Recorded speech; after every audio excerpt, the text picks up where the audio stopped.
Hello, hello. This is Auntie Paula.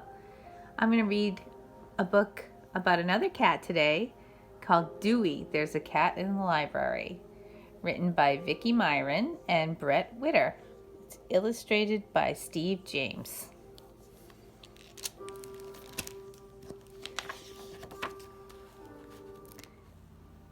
For Hannah, Nathan, and Ryan, VM, for Lydia and Isaac. Dewey, there's a cat in the library. And I would like to dedicate this video to Hala and Amira. Every night, people left books in the return box of the library in the small town of Spencer, Iowa. Funny books, big books, truck books, pig books. They left them all. But one night, on the coldest night of the year, someone left a strange surprise. A tiny kitten.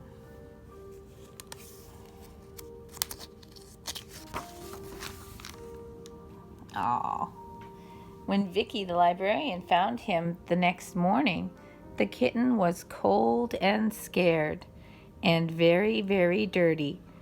Vicki took one look and decided to give him a warm bath.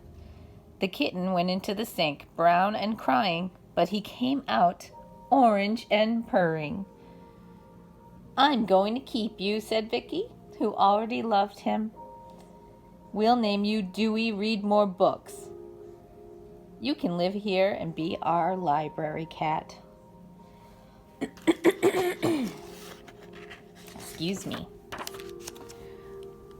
But Dewey had no idea what it meant to be a library cat, so he did what all kittens do. He played. He lounged on the newspaper, rode the book cart,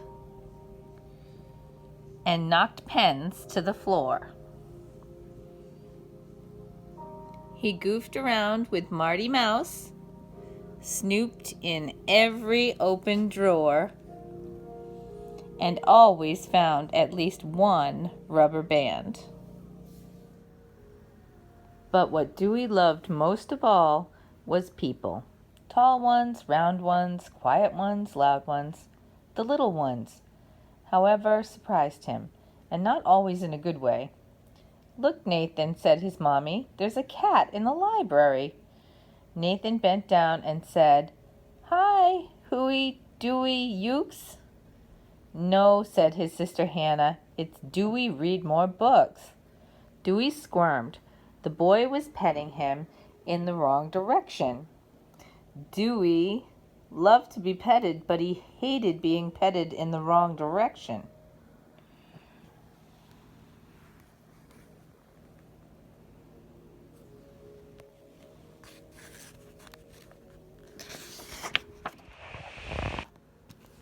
Dewey was licking his fur back into place when he heard a strange noise. Wah! Dewey's ears perked up and he looked around. Wah! Wah! Dewey sprang to attention and crept really slowly toward the sound. Surprise! The little people, Dewey discovered, came in tiny sizes too, and they loved to giggle and grab and pull and coo. Babies are wonderful, Dewey thought. Cute and smellicious too.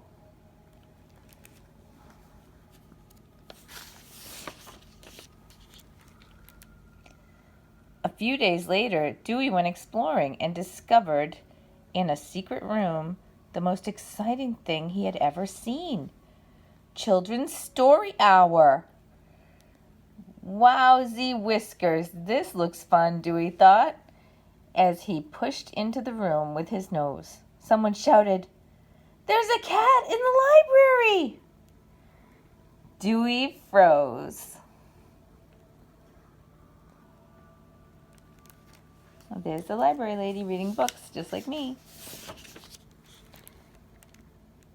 It was quiet for 1 minute.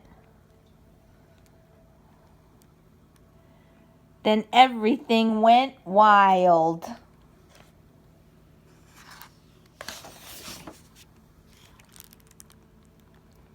And the next thing Dewey knew, he was being carried upside down. Oh my, Dewey thought, what should I do now?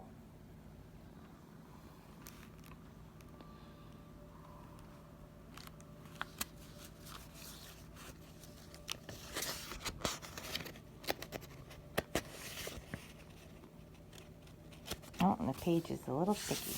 Oh, here we go. Late that night, Dewey talked to his friend, Marty Mouse. The library is a wonderful place, Dewey said, but I'm tired of being pulled and poked and carried upside down. I'm not just a cat in a library. I'm a library cat.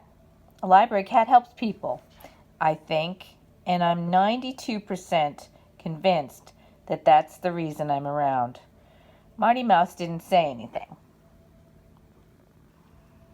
I'm going to do it, Dewey said. I'm going to help people. And he felt so happy that he threw Marty Mouse into the air, kicked him with his back legs, and slept on him like a pillow. Oh, I think Marty Mouse is a toy. The next morning, when the first people arrived, Dewey was waiting to greet them right by the front door.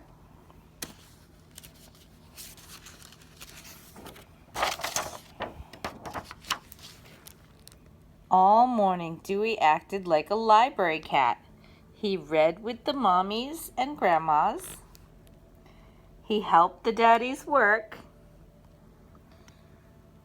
He even shelved books with the library clerk. When he saw little Nathan, he turned a circle and a half so the boy could pet his back from his head down to his tail, the right direction to pet a cat. I'm glad we're friends, Dewey, Nathan said. Dewey smiled at that.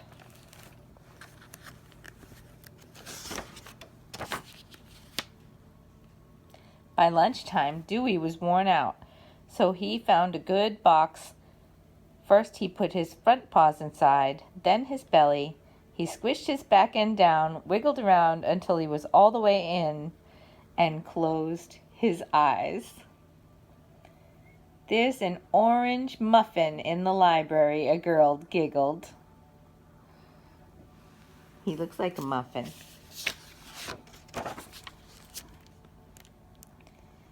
But just as Dewey was about to drift off into sweet kitten dreams, he heard a heavy sigh.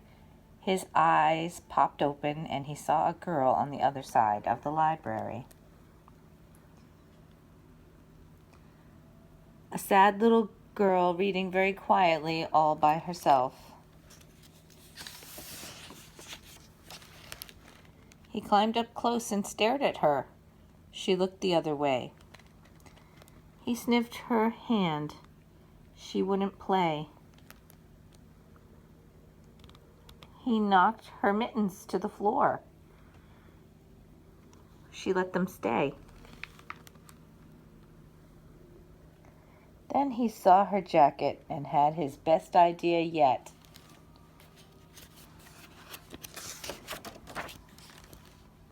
Silly always works. I'll be a silly cat today. The girl stared at Dewey. You look like a fuzzy hot dog in a purple bun, she said, and then she surprised him.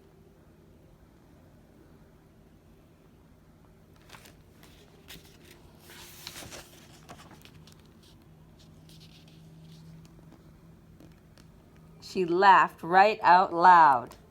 I love you, Dewey. Read more books, the girl whispered, as Dewey nestled into her lap and began to purr. This is it, Dewey thought. I'm a real library cat, and it feels great. No, it feels better than great. It feels perfect. The end.